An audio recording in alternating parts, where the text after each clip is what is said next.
Hello everyone, welcome back to my YouTube channel study with Poonam. I hope आप सभी लोग अच्छे होंगे और अपनी तैयारी को बेहतरीन तरीके से कर रहे होंगे। आज के इस वीडियो में हम सीटेट के पेपर 2 के लिए षष्ठी से महत्वपूर्ण क्वेश्चन करने वाले हैं, जो सीटेट के लिए अत्यंत महत्वपूर्ण है। तो चलिए पहला क्वेश्चन देखते हैं। पहला क्वेश्चन है, मैन्युस्क्रिप्ट लैटिन भाषा से प्राप्त हुआ है, जिसमें मेनू शब्द का अर्थ है। ऑप्शन एक है मनुष्य, बी हाथ या हस्त, लेख बुद्धि। तो इसमें आपका सही होगा ऑप्शन बी, मेनू का अर्थ है हस्त या हाथ। अगला क्वेश्चन है, निम्नलिखित कथनों ए, बी, सी और डी महरौली दिल्ली स्थित लौह स्तंभ से संबंधित हैं। सही विकल्प का चयन करें। ऑप्शन ए है, यह लोहे से बना हुआ है। बी है, इसकी ऊंचाई 7.8 मीटर है। सी है, यह आज से करीब 1800 साल पहले बना था। डी है, इसका वजन 3 टन के बराबर है। ऑप्शन देखते हैं। ऑप्शन फर्स्ट है, ए, बी, सी और डी चारों सही हैं। ए, डी सही है जबकि बी, सी गलत है। ए, बी और डी सही है जबकि सी गलत है। डी है, ए, सी, डी सही है जबकि बी गलत है। तो इसमें आपका सही होगा ऑप्शन बी, ए और डी सही हैं जबकि बी और सी गलत है। महरौली दिल्ली स्थित लौह स्तंभ लोहे से बना हुआ है। लोहे से बना हुआ है और इसकी ऊंचाई 7.8 मीटर नहीं है। यह आज से करीब 1800 साल पहले बना हुआ था। ये भी गलत है। इसका वजन 3 टन के बराबर, यह सही है। तो इसमें आपका सही होगा ऑप्शन बी। नेक्स्ट है, वो विदेशी तीर्थयात्री जिसने हर्षवर्धन के दरबार में समय व्यतीत किया था। ऑप्शन ए है फान सियन, वेन सांग, आई चिंग सुयुंग। तो इसमें आपका सही होगा ऑप्शन बी, वेन सांग। नेक्स्ट है, महापाषाण क्या चिन्हित करने के लिए खड़े किए गए। ऑप्शन ए है जमीन के आधिपत्य के लिए, उपलब्धियों को अंकित करने के लिए। सी है परिवार में जन्म के लिए। डी है कब्रगाहों के लिए। तो इसमें आपका सही होगा ऑप्शन डी, कब्रगाहों के लिए। महापाषाण कब्रगाहों के लिए चिन्हित करने के लिए खड़े किए गए थे, न कि जमीन के आधिपत्य के लिए, उपलब्धियों को अंकित करने के लिए। नेक्स्ट है, जीवन कष्टों और दुखों से भरा हुआ है और ऐसा हमारी इच्छा और लालसाओं जो हमेशा पूरी नहीं हो सकती के कारण होता है। उपरोक्त दीक्षा किसने दी। ऑप्शन ए है वर्धमान महावीर ने, ऋषभ देव ने, गौतम बुद्ध ने, शंकराचार्य ने। तो इसमें आपका सही होगा ऑप्शन सी, गौतम बुद्ध ने। नेक्स्ट है,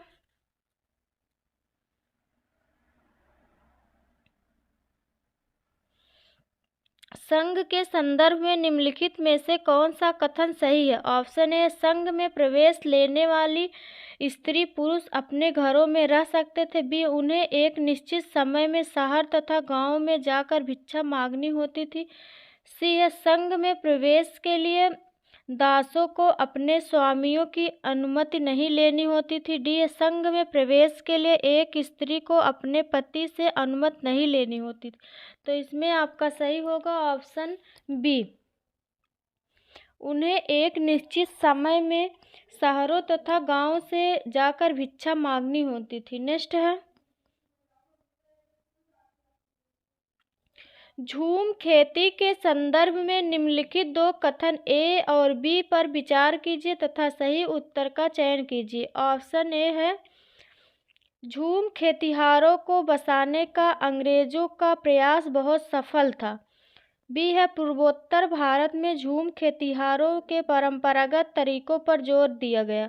तो इसमें आपका सही होगा ऑप्शन ए, ए और बी दोनों सही हैं, ए और बी दोनों गलत हैं। ए सही है परंतु बी गलत है, ए गलत है परंतु बी सही है। तो इसमें आपका सही होगा ऑप्शन डी, ए गलत है परंतु बी सही है। पूर्वोत्तर भारत में झूम खेतिहरों ने परंपरागत तरीकों पर जोर दिया था। नेक्स्ट है, निम्नलिखित कथनों ए एवं आर को पढ़ें एवं सही विकल्प चुनें। ऑप्शन है, रीड और मुनरो का तर्क था कि दक्षिण में सीधे किसानों के साथ ही बंदोबस्त करना चाहिए। बी है, रीड और मुनरो को लगता था उत्तर से भिन्न दक्षिण में परंपरागत जमींदार नहीं थे। तो ऑप्शन है ए और आर दोनों सही है और आर सही व्याख्या करता है ए की। बी है, ए और आर दोनों सही है लेकिन आर सही व्याख्या नहीं करता है ए की। सी, ए सही है लेकिन आर गलत है। ए और आर दोनों गलत है। तो इसमें आपका सही होगा ऑप्शन ए और आर दोनों सही और आर सही व्याख्या करता है ए की। नेक्स्ट है, निम्नलिखित कथनों पर विचार कीजिए। भोपाल की बेगमों ने अलीगढ़ में लड़कियों के लिए प्राथमिक स्कूल या विद्यालय खोला। बी है, पंडिता रमाबाई ने स्त्री पुरुष तुलना नामक एक किताब प्रकाशित की। सी है, बेगम रुकैया सखावत हुसैन ने पटना में मुस्लिम लड़कियों के लिए स्कूल या विद्यालय खोला। डी है, सही विकल्प का चयन कीजिए। ए, बी और सी सही है, केवल ए और बी सही है। सी है, केवल ए और सी सही है, केवल बी और सी सही है। तो इसमें आपका सही होगा ऑप्शन सी, ए और सी सही है। भोपाल की बेगमों ने अलीगढ़ में लड़कियों के लिए प्राथमिक स्कूल खोला था और बेगम रुकैया सखावत हुसैन ने पटना में मुस्लिम लड़कियों के लिए स्कूल खोला था। तो इसमें ऑप्शन सी सही होगा। नेक्स्ट है, निम्नलिखित में से कौन सा सती प्रथा के विरुद्ध एक संवाद दलील है। ऑप्शन ए, महिलाएं कुदरती तौर पर भरोसे के योग्य नहीं होती हैं।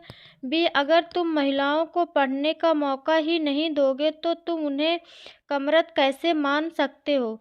सी है, महिलाएं कुदरती तौर पर कम समझदार होती हैं। डी है, बहुत सी महिलाएं अपने पति की मृत्यु पर उनके साथ ही मरने की इच्छुक हो जाती हैं। तो इसमें आपका सही होगा ऑप्शन बी, अगर तुम महिलाओं को पढ़ने का मौका ही नहीं दोगे तो तुम उन्हें कामतर पर कैसे मान सकते हो। बी सही है। नेक्स्ट है, ए और आर कथनों पर विचार कीजिए। अभिकथन है ए, पूरी 19वीं शताब्दी में अधिकतर शिक्षित महिलाओं की पढ़ाई घर पर ही हुई। कारण है, 19वीं शताब्दी में अधिकतर लोग सोचते थे कि महिलाओं को सार्वजनिक स्थानों से दूर रखना चाहिए। सही विकल्प का चयन कीजिए। ऑप्शन ए है, ए और आर दोनों सही है और आर सही व्याख्या करता है ए का।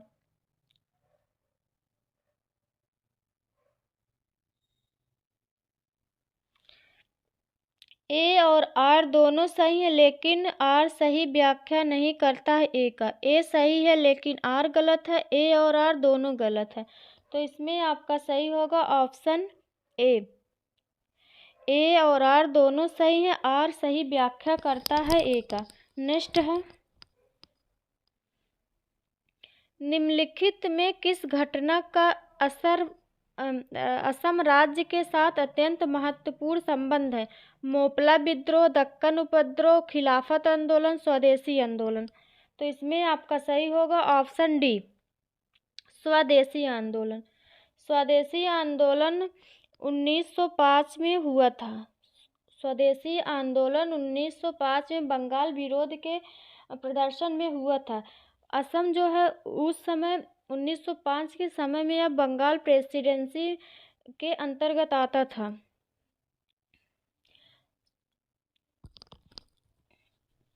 उस समय असम बंगाल का ही भाग था, जबकि और दक्कन विद्रोह दक्षिण भारत में हुआ था। दक्कन जो दक्षिण भारत में हुआ था?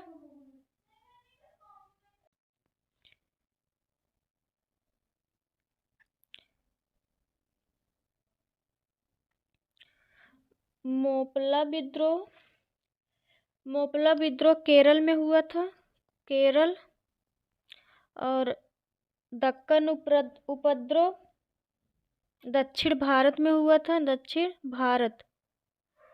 और खिलाफत आंदोलन एक मुस्लिम धर्म आंदोलन था जो खलीफा के प्रति निष्ठा दिखाने के लिए चलाया गया था। तो इसमें आपका सही होगा ऑप्शन डी, स्वदेशी आंदोलन। नेक्स्ट है, दादा भाई नौरोजी की पुस्तक का poverty and un British rule in India की व्यापक विषय या थीम के बारे में है। ऑप्शन ए है, ब्रिटिश भारत सरकार के अधिशासन और प्रबंधन संचालन में औपनिवेशिक काल में मुख्यतः बुनकरों को दिए जाने वाले वेतन के भुगतान से। यह भारतीय उपमहाद्वीप में ब्रिटिश शासन राज्य के आर्थिक प्रभाव। डी, ईस्ट इंडिया कंपनी के अधिकारों के लिए जाने वाले वेतन और सुविधाएं। तो इसमें आपका सही होगा ऑप्शन सी, भारतीय उपमहाद्वीप में ब्रिटिश शासन के आर्थिक प्रभाव। दादा भाई नौरोजी की पुस्तक poverty and un British rule in India की व्यापक विषय या थीम था भारतीय उपमहाद्वीप के ब्रिटिश शासन के आर्थिक प्रभाव के बारे में था। नेक्स्ट है, निम्नलिखित में से किस भाषा समूह के लिए गांधीवादी श्री पोट्टी रामल्लू ने अलग राज्य की मांग करते हुए अनशन किया था? निम्नलिखित में से किस भाषा समूह के लिए गांधीवादी श्री पोट्टी रामल्लू ने अलग राज्य की मांग करते हुए अनशन किया था, जिस पर उसकी मृत्यु हो गई थी? तमिल, कन्नड़, तेलुगु, मलयालम। तो इसमें आपका सही होगा ऑप्शन सी, तेलुगु। तेलुगु भाषा समूह के लिए गांधीवादी श्री पोट्टी रामल्लू ने अलग राज्य की मांग करते हुए अनशन किया। इसके कारण उनकी मृत्यु हो गई। श्री रामल्लू मद्रास राज्य से अलग होकर आंध्र प्रदेश राज्य बनाना चाहते थे, जिसके कारण उनकी 56 दिन तक अनशन करते हुए 15 अक्टूबर 1952 को मृत्यु हो गई थी। नेक्स्ट है,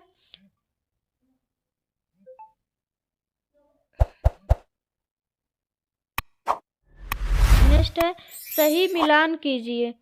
सूची ए, सूची बी दिए गए।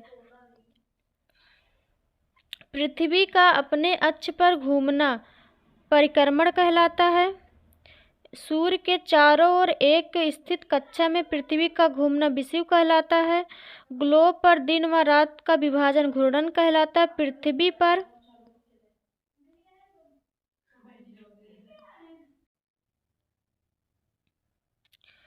पृथ्वी का अपने अक्ष पर घूमना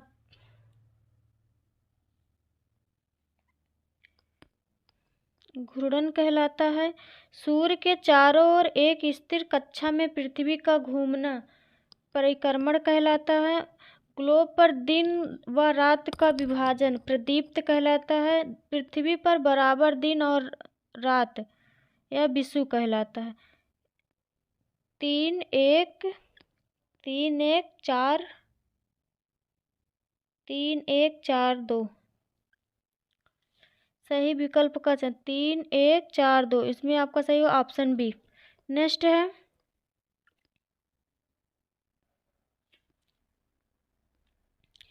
एक बच्चा समय क्षेत्रों का मानचित्र पढ़ते हुए सवाल पूछता है कि मानचित्र पर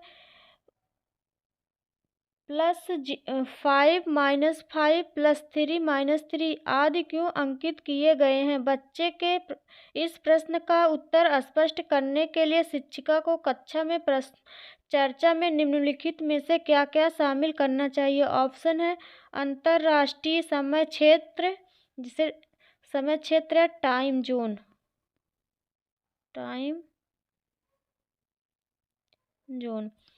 स्थान विशेष व देशांतर की ग्रीनविच से तुलनात्मक स्थित, स्थान विशेष के अक्षांश की ग्रीनविच से तुलनात्मक स्थित। सही विकल्प का चयन कीजिए। केवल एक सही है, केवल बी सही है, केवल ए सही है, केवल ए सही है। तो इसमें आपका सही होगा, इसमें सही होगा ऑप्शन ए, केवल ए सही है। नेक्स्ट है, निम्नलिखित कथन ए बी सी पर विचार कीजिए और सही विकल्प का चयन कीजिए। ऑप्शन है, कर्क रेखा व मकर रेखा के बीच के क्षेत्र को शीतोष्ण कटिबंध कहा जाता है। बी है, ताप कटिबंधों का वर्गीकरण देशांतरों के आधार पर किया जाता है।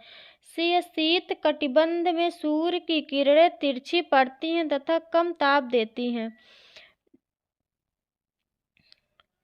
तो इसमें केवल एक सही है, केवल बी सही है, केवल सी सही है, दोनों बी और तथा सी सही हैं।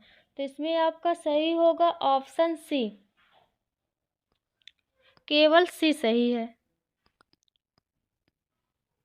शीत कटिबंध में सूर्य की किरणें तिरछी पड़ती तथा कम ताप देती हैं। नेक्स्ट है, एक शिक्षिका अपनी कक्षा में मानक समय की थीम पर चर्चा करना चाहती है। निम्न में से कौन सा से संप्रत्यय इस चर्चा है सबसे अधिक उपयुक्त होगा। ऑप्शन है, स्थान विशेष का अक्षांश, स्थान विशेष का देशांतर, स्थानीय समय, ग्रीनविच के साथ स्थान विशेष की तुलनात्मक स्थिति। सही विकल्प का चुनाव कीजिए। ए बी तथा सी सही है, बी सी डी सही है, ए सी डी सही, केवल सी सही है। तो इसमें आपका सही होगा ऑप्शन बी,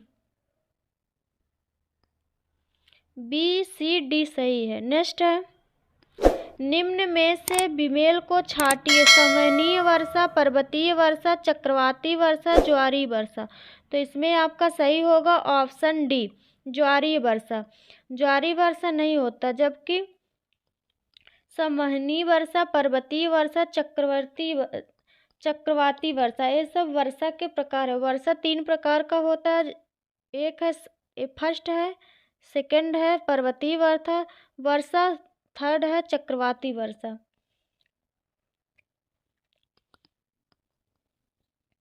नेक्स्ट है, पृथ्वी पर ऋतुएं बदलने के संबंध में निम्न 2 कथन पर विचार, सही विकल्प का चयन करें। कथन है, सरकार अपने नागरिकों से कर के रूप में धन एकत्र करती है। कारण है, सरकार विशेष रूप से गरीबों के लिए कुछ सेवाएं प्रदान करती है जिन्हें वे बाजार से खुद खरीद नहीं सकते, जैसे स्वास्थ्य देखभाल। ऑप्शन है, ए और आर दोनों सही हैं, केवल ए सही है, केवल आर सही है, ए और आर दोनों गलत हैं। तो इसमें आपका सही होगा ऑप्शन ए, केवल ऑप्शन ए और आर दोनों सही हैं। नेक्स्ट है, कॉल सेंटर किसे कहते हैं। ऑप्शन है, दूरभाष सेवा प्रदाताओं के प्रशासनिक कार्यालय। बी है, उपभोक्ताओं के कॉल का जवाब देने वाले केंद्रित कार्यालय, पब्लिक कॉल ऑफिस, पीसीओ का एक आधुनिक रूप। डी है, बड़े पैमाने पर लगाए गए साइबर कैफे। तो इसमें आपका सही होगा ऑप्शन बी, उपभोक्ताओं के कॉल का जवाब देने वाले केंद्रित कार्यालय। नेक्स्ट है, निम्नलिखित कथनों पर विचार कीजिए तथा बाजार अर्थव्यवस्था में उनके सही क्रम का चयन कीजिए। ऑप्शन ए है, जिनिंग मिलें रुई को साफ करती हैं तथा इसके गट्ठर बनाती हैं। बी है, बुनकर कपड़ा तैयार करके लाते हैं। सी, सूत काटने वाली मिलें रुई खरीदती हैं और सूत के व्यापारी को बेचती हैं। डी है, सूत के व्यापारी बुनकर को सूत देते हैं। तो इसमें आपका सही होगा ऑप्शन नीचे दिया। ऑप्शन है, ए बी सी और डी सही है, ए सी डी और बी है, फिर ए डी सी और बी है, फिर डी है, ए सी बी और डी सही है। तो इसमें आपका सही होगा ऑप्शन बी, पहले ए आएगा। जिनिंग रुई मिलें रुई को साफ करती है और उनके गट्ठर बनाती, फिर सूत काटने वाले रुई खरीदते हैं, फिर और सूत के व्यापारी सूत बेचती हैं, सूत के व्यापारी बुनकर को सूत देते हैं, बुनकर कपड़ा तैयार करके लाते हैं। तो इसमें आपका सही होगा ऑप्शन बी। नेक्स्ट है, भारतीय जनसंघ के संस्थापक कौन हैं? एम.एस. गोलवलकर, बी.डी. सावरकर, आचार्य कृपलानी, श्यामा प्रसाद मुखर्जी। तो इसमें आपका सही होगा ऑप्शन डी, श्यामा प्रसाद मुखर्जी। भारतीय जनसंघ की स्थापना 2 अक्टूबर 1951 को हुआ था। इसका मुख्यालय न्यू दिल्ली में है। नेक्स्ट है, महिलाओं के खिलाफ उल्लंघन होने पर महिला आंदोलन अपनी आवाज़ उठाता है। निम्नलिखित में से कौन सा अन्याय की ओर ध्यान आकर्षित करने का एक बहुत शक्तिशाली तरीका है? ऑप्शन ए कानून और दिशा निर्देशन, बी है जानकारी और जागरूकता, सी है सार्वजनिक रैलियां और प्रदर्शन, डी है सामाजिक विज्ञान और हिमायत। तो इसमें आपका सही होगा जानकारी और जागरूकता। नेक्स्ट है, रिक्त स्थान की पूर्ति कीजिए। फातिमा खेतिहर मजदूर घटनाग्रस्त हो गए। 8 राजकीय अस्पतालों ने उन्हें दाखिल करने से मना कर दिया। वह न्याय में अपने ... के अधिकार हनन की दलील लेकर जा सकते हैं। स्वास्थ्य सुरक्षा संरक्षण का अधिकार, समानता अधिकार, संवैधानिक उपचारों का अधिकार, जीवन का अधिकार। तो इसमें आपका सही होगा ऑप्शन डी, जीवन का अधिकार। समानता का अधिकार है 14 से 18, आर्टिकल 32 है, और जीवन जीने का अधिकार आर्टिकल 21 में है। नेक्स्ट है, तो ये आज के महत्वपूर्ण क्वेश्चन थे। अगर आप लोग को वीडियो अच्छी लगे तो चैनल को सब्सक्राइब, वीडियो को लाइक शेयर करना ना भूलें। धन्यवाद।